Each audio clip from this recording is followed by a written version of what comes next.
입니다. 정용실의 뉴스 브런치 뉴스픽. 네, 정용실의 뉴스 브런치 오늘도 유튜브 콩앱 그리고 라디오로 여러분과 함께하고 있습니다. 실시간으로 의견 보내주시면 저희가 반영하도록 하겠습니다.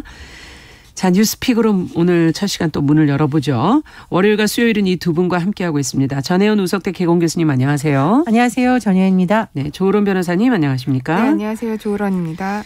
자, 오늘 첫 소식은 대통령실 개편 소식이 있어서 이것부터 좀 살펴보고 싶습니다. 익숙한 이름도 보이고 있고요. 지금 어떻게 개편을 하고 누굴 기용했는지 그리고 그 배경엔 무엇이 있는지 정 교수님께서 먼저 지금까지 나온 내용을 좀 정리를 해 주시죠. 예, 윤석열 대통령 어제죠. 21일 대통령실 일부를 개편했고 일부 인사는 교체했습니다.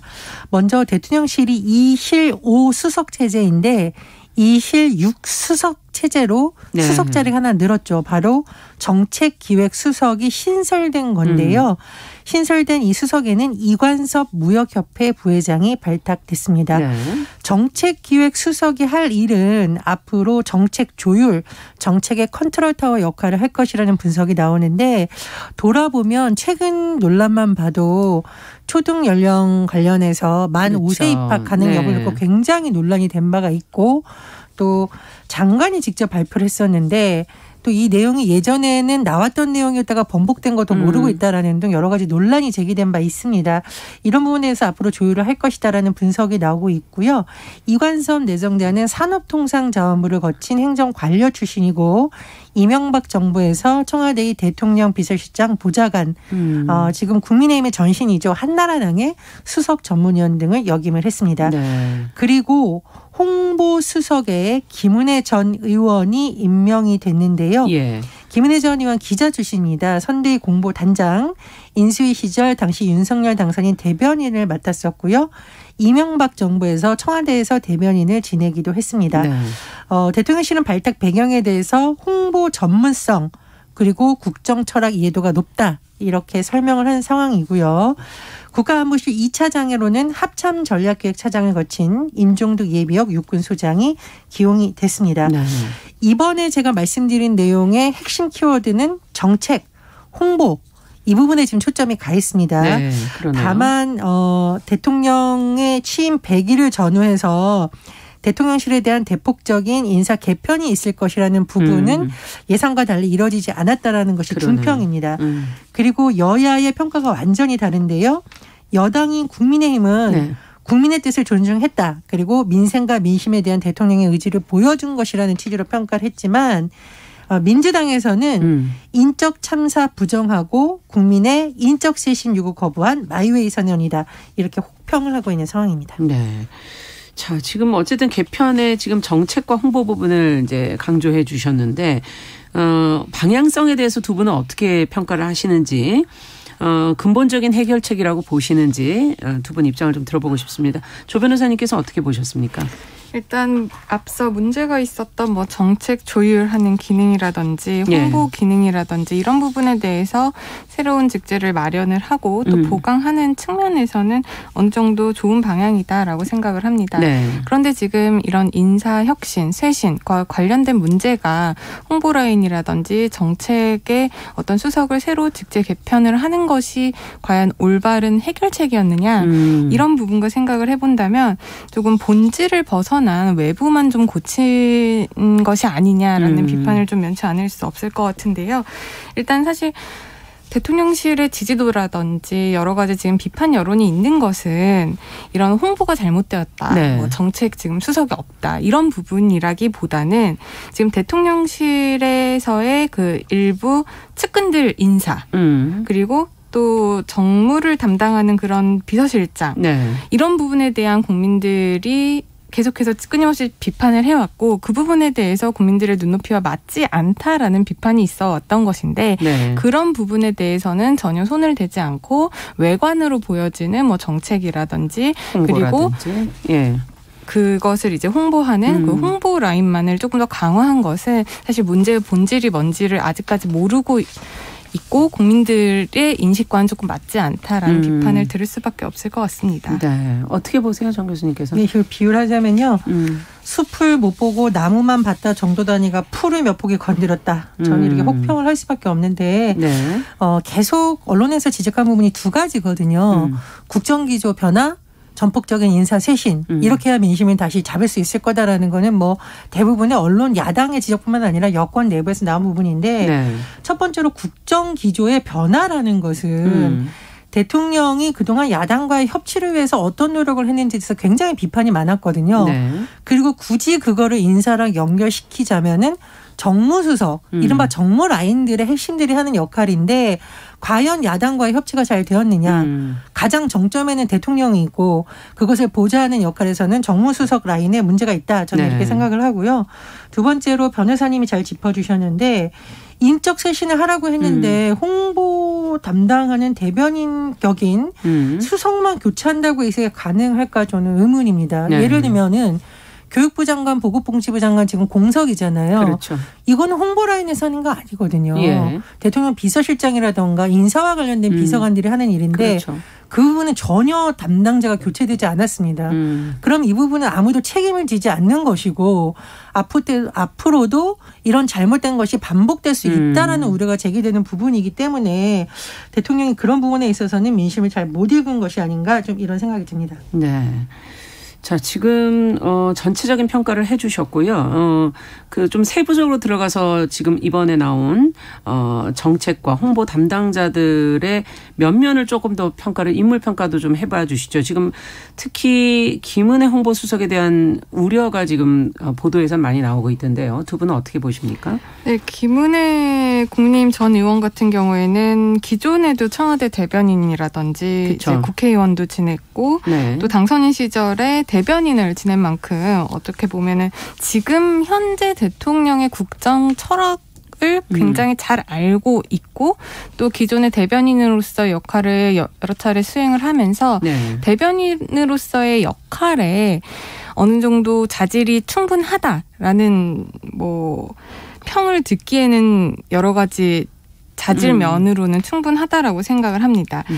그렇기 때문에 기존에 나왔었던 대통령실에서의 뭐 대통령 업무의 홍보에 있어서 국민들이 미흡하게 봤던 부분이 조금은 강화가 될 수 있고 보완이 될 수 있을 것 같은데요. 네. 근데 여기서도 이제 국민들이 바랬었던 인적 쇄신의 문제라든지 그 부분에 대해서는 아직까지도 굉장히 미흡한 부분이 많습니다. 물론 자질 면에서는 충분하다라고 여겨질 수 있겠지만 그런 자질을 가진 사람이 김은혜 전 의원 한 명이었겠느냐. 네. 사실 지금 뭐 윤핵관이라든지 아니면 대통령의 사적 친분관계를 이용해서 인사를 한 것들이 많이 문제가 됐었는데 사실 김은혜 전 의원 같은 경우에도 어떻게 보면 또 하나의 윤핵관이라고 좀 분류될 수 있는 사람이지 않습니까? 네. 그러다 보니까 아직까지도 대통령실에서는 인사들을 기용을 할 때 자질적인 면도 받겠지만은 뭔가 대통령과의 어떤 사적인 친분관계 그리고 어떤 관련성 이런 것들을 아직까지도 좀 보는 것이 아닌가라는 그런 비판을 계속해서 가질 수밖에는 없을 것 같습니다. 네, 정 교수님께서는 어떻게 보세요? 제가 말씀드렸듯이 저는 이제 홍보는 소통의 한 분야이죠. 근데 소통의 문제에 있어서는 예를 들면 야당의 의견, 시민사회의 의견, 그리고 정책과 관련된 사람들의 의견 이게 그런 것이 다 취합되는 것이 소통이잖아요. 그렇죠. 대표적으로 초등학교 연령 문제 같은 경우에는 학부모들이라든가 교사들의 의견이 완전히 무시됐는데 이런 것들이 홍보수석 한 명 교체로 될 수가 있겠느냐. 그리고 정책기획수석이라는 것은 대부분 정책인 것이 대국민 소통을 담당하는 것은 아닌데 그런 부분에 대해서 전반적으로 좀 다시 한번 재점검이 필요하다. 이런 생각이 들고요. 김은혜 전 의원의 경우에는 지금 민주당에서 굉장히 반발을 하고 있는 이유가 네. 지난번 경기도지사 선거 때 KT 취업 청탁 의혹이라던가 네. 재산 16억 원 축소 신고 문제로 논란이 된 바가 있습니다. 네. 그래서 민주당이 공격하는 부분은 이런 논란이 제기되는 인물 말고 다른 인물들도 있을 텐데 측근이기 때문에 쓴 것 아니냐 이런 비판이 당분간에 좀 제기될 것으로 보이고요. 저는 좀 강조하고 싶은 것이 사실 국정의 소통의 정점은 대통령이거든요. 그렇죠. 제가 말씀드렸듯이 홍보 굉장히 중요하지만 그거는 소통의 한 부분이고 소통이란 것은 대야 소통도 있는 거고 대시민사회 소통도 있습니다. 그렇죠. 그런데 그 부분이 현재 굉장히 부족하다는 지적이 있기 때문에 사실은 뭐 시민사회 수석이라든가 관련된 분야에 있는 분들이 그런 역할을 잘했는지에 대한 점검도 추가적으로 필요하다고 봅니다. 네, 그리고 이제 교수님께서 지적을 하셨지만은 그 김내 홍보수석 같은 경우에는 지금 여러 가지 의혹을 받고 있고 사실 기존의 여러 가지 사례에 따르면 그런 재산을 축소 신고한 혐의라든지 이런 부분들이 어느 정도 기소될 가능성이 있습니다. 기소될 가능성이 있는데 그 기소 가능성을 염두에 두고서라도 이번에 홍보수석으로 내정한 것에 대해서는 여러 가지 대통령실에서 판단이 있지 않았을까 하는 생각이 들고요. 만약에 기소가 된다면 또다시 굉장히 이런 대통령실의 홍보수석 자리에 대해서도 뭐 문제가 될 수 있고 여러 가지 비판이 들어올 수 있는 소지가 있기 때문에 이번 인사가 정말 100% 잘한 인사다라고 판단하기는 좀 어려울 것 같고요.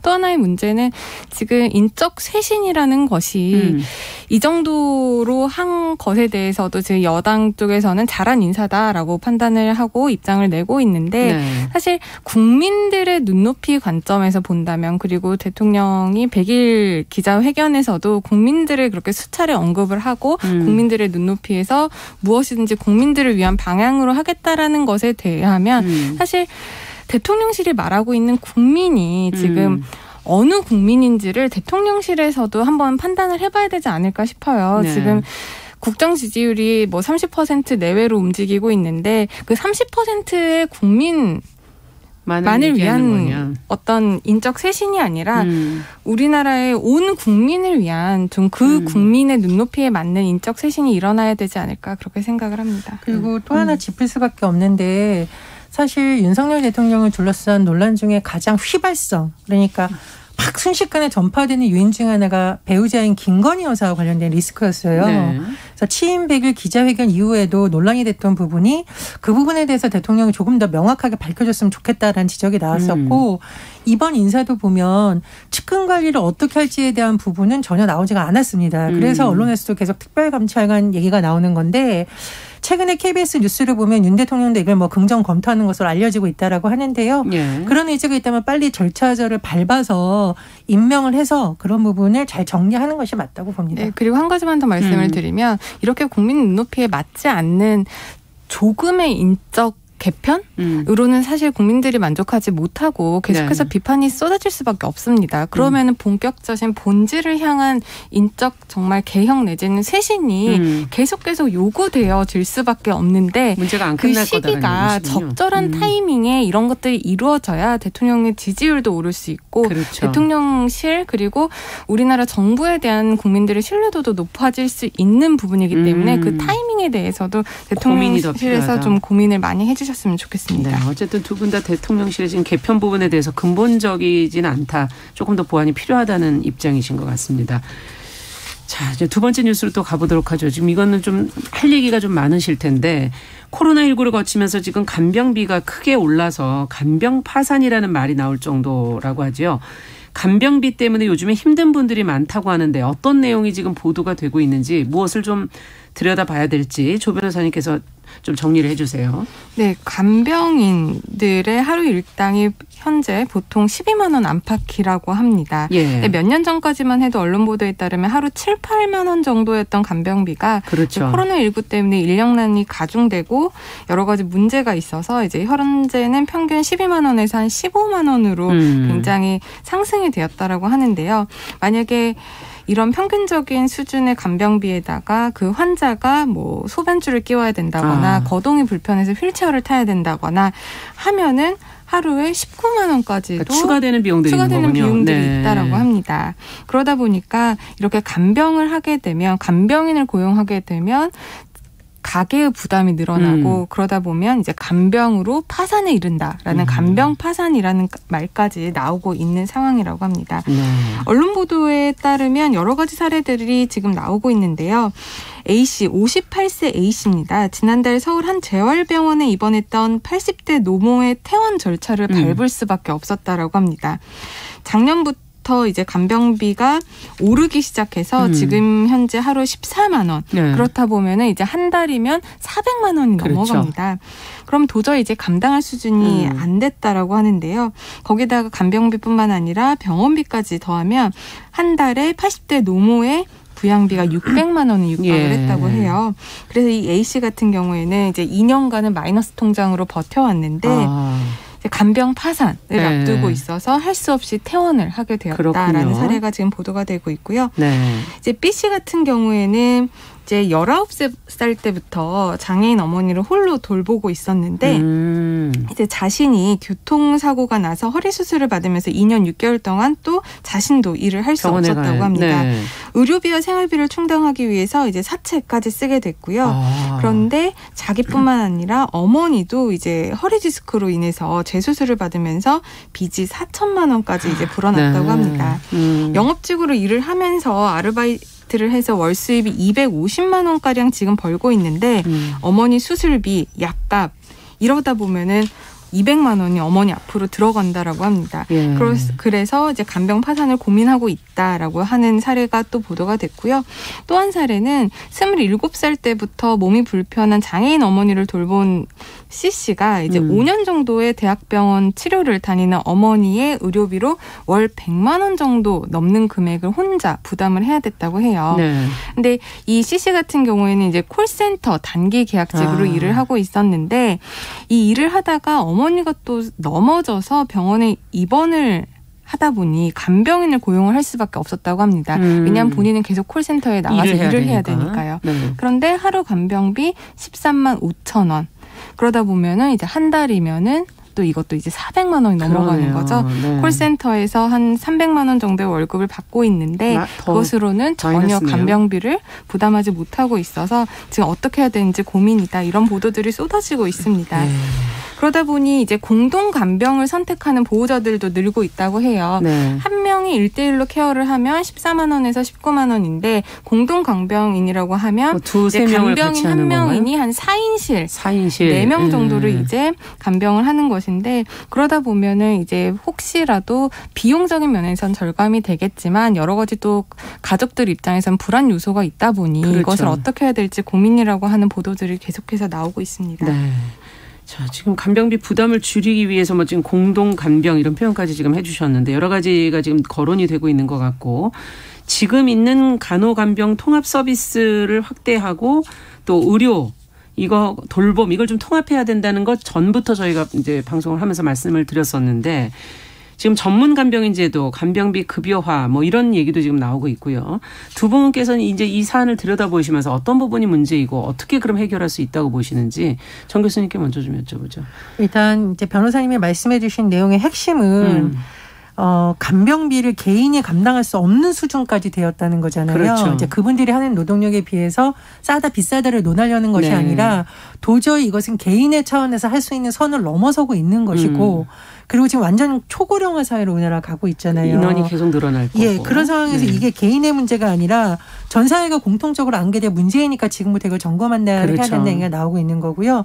지금 말씀해 주신 간호간병 통합 서비스의 경우에는 현장에서 현재도 지금 간호 인력이 부족한 데다가 맞아요. 예. 코로나19 상황까지 겹쳐가지고 너무 어려워서 이런 걸 할 여력이 있냐라는 문제가 계속 나오고 있다고 합니다. 그러니까 그런 부분도 같이 봐서 장기적으로 해야 되는 거고요. 사실 이게 근본적으로는 돌봄, 특히 노인에 대한 돌봄 문제를 국가가 어디까지 책임지냐에 대한 논의가 저는 지금부터 시작이 돼야 된다고 생각을 하는데 지금처럼 쉽지는 않은 부분이군요. 예, 굉장히 쉽지 않은 부분인데 그러니까 이거 뭐 노인들과 관련된 보험을 어느 선까지 확대를 해야 되는 거고 지원을 그러면 간병비의 기준은 어떻게 해야 되는지에 대해서 지금 뭐 국가가 계속 정리를 하고 있다고는 합니다만 간병인의 기준도 지금 들쭉날쭉이거든요. 우리가 쓰는 용어에 지금 뭐 요양보호사도 들어가 있는 거고 그렇죠. 계약서 안 쓰고 그냥 아름아름 소개받았다가 며칠 일하고 전혀 통계 안 잡히는 그것도 분들도 있다고 간병인에 들어가는 하니까요. 거죠. 예. 예, 그런 점에서 좀 통합적인 체계가 지금 필요한 시기라고 봅니다. 네. 어떻게 보세요, 저 변호사님께서? 지금 이게 제도가 이런 좀 마련이 돼 있습니까, 저희가 이게? 제도는 지금 어느 정도 마련은 되어 있습니다. 있습니까? 그런데 아주 부족한 상황이고 이 간병 수요라는 것이 지금 정부 측, 그러니까 보건복지부나 정부에서 어떤 산출한 그런 숫자 같은 것들, 통계 같은 것들이 아직 없는 것이 현실이라고 합니다. 그래서 이제 보건복지부에서도 자료를 발표할 때 이제 학술지라든지 논문들을 많이 인용을 하는데요. 예. 학술지 중에 이제 보건경제와 정책연구라는 그 학술지에 실린 사적 간병비 규모 추계와 간호간병 통합서비스 정책적 시사점이라는 이제 2021년에 나온 논문이 있는데 그중에서도 사적 간병비가 나오는군요. 네, 사적 간병비라고 하는 것은 이제 유급 간병비. 그러니까 내가 간병인을 고용했을 때 들어가는 비용. 그리고 가족이 간병을 했을 때 그 가족이 일을 못하게 됨으로써 잃게 되는 기회비용. 이런 것들을 이제 더한 것을 이제 사적 간병비라고 하는데요. 네. 이 규모가 2008년도에는 3조 6,550억 원이었는데 네. 10년 뒤인 2018년에서는 이것이 8조 240억 원으로 증가를 했습니다. 2배가 넘어요. 그러니까 10년 만에 거의 2배, 3배가 된 것이죠. 3배가 가까이 되네요. 그러다 보니까 이제 사적 간병 수요는 이렇게 교수님께서 지적을 하셨지만 초고령화 사회로 진입을 하면서 계속 늘고 있는데 속도가 점점 빨라지겠네요. 이에 대한 정부의 정책적인 지원이라든지 제도가 지금 마련이 되고 있지 않다라는 겁니다. 네. 이제 현재 지금 우리나라에서 운영하고 있는 간병 서비스들이 있습니다. 그렇죠. 이제 의료법에 보면 간호간병 통합 서비스라는 것이 있고요. 예. 노인 장기 요양보험에 보면은 이제 노인 장기 요양보험이라고 해서 집에 와서 이제 도와주시는 분들 그런 분들에 대한 내용들이 있고 장애인 활동 지원법에 보면 이제 장애인 활동 지원 관련한 그런 간병 서비스가 있고요. 네. 또 하나는 이제 사회 서비스 이용 및 이용권 관리에 관한 법률이라고 해서 그 법에 의해서 이제 가사 간병 방문 지원 서비스 이렇게 한 4가지 정도로 구분되어서 지금 간병 제도가 우리나라에서도 운영이 되고 있습니다. 네. 근데 이렇게 4가지로 나눠서 운영이 되면 참 좋겠다라고 생각을 하시고 법도 이렇게 많으니까 체계적으로 지원이 되겠구나라고 생각을 하실 그렇죠. 수가 있는데 이런 것들이 이렇게 조금 산발적으로 이렇게 통합으로 제공되는 것이 아니라 어떤 법에서 요것 조금 저 법에서 이것 조금 하고 있다 보니까 이게 통합적으로 어떻게 묶이지 해당되는지 못하고 쓰는 입장에서도 계속 찾으셔야 되는 거군요. 그러면. 맞습니다. 소비자 입장에서도 내가 어디에 해당하는지 스스로 알아서 그걸 찾아야 되고 만약에 신청을 한다고 하더라도 이것에 적용이 안 되거나 뭐 중복 수혜 가능성이 있다라고 하면은 뭐 정부 입장에서도 예산 낭비가 그만큼 될 수밖에 없는 것이거든요. 그렇죠. 그렇기 때문에 교수님께서도 말씀을 하신 간병 서비스의 확대가 지금 필요하긴 한데 사실 이것은 시설이라든지 인력난이 굉장히 심합니다. 맞아요. 그리고 그 부분에 대한 처우 개선이 이루어지지 않으면 그것은 사실상 확대되기가 어렵기 때문에 이 부분에 대한 확대를 무조건적으로 논하기보다는 지금 간병인들이 어느 정도의 처우를 받고 있는지 이것을 어떻게 개선을 할 수 있는지 그리고 간병인들에 대한 체계적인 교육 그리고 사후 관리 이런 부분도 지금 논의가 돼야 되는 거고요. 제가 아까 말씀드린 여러 가지 법에 의해서 지금 돌봄 체계들이 좀 산발적으로 나눠져 있다고 말씀을 드렸는데 이것을 좀 하나로 묶어서 효율적으로 쓰시기 편하게 하는 것이 소비자인 국민 입장에서도 그리고 예산을 쓰는 정부 입장에서도 여러 가지 낭비를 막을 수 있는 방안이라고 생각을 합니다. 2495번님께서도 자식들끼리 지금 간병하느라 너무 힘들고 지치신다는 그런 얘기 적어주셨네요. 참 많은 고민들 속에서 이 문제를 빨리 좀 해결을 해야 될 것 같습니다. 뉴스픽 조으론 변호사 전혜영 교수 두 분과 함께 살펴봤습니다. 말씀 잘 들었습니다. 감사합니다. 네, 정용실의 뉴스 브런치 1부 마치고 저는 잠시 후 돌아오겠습니다.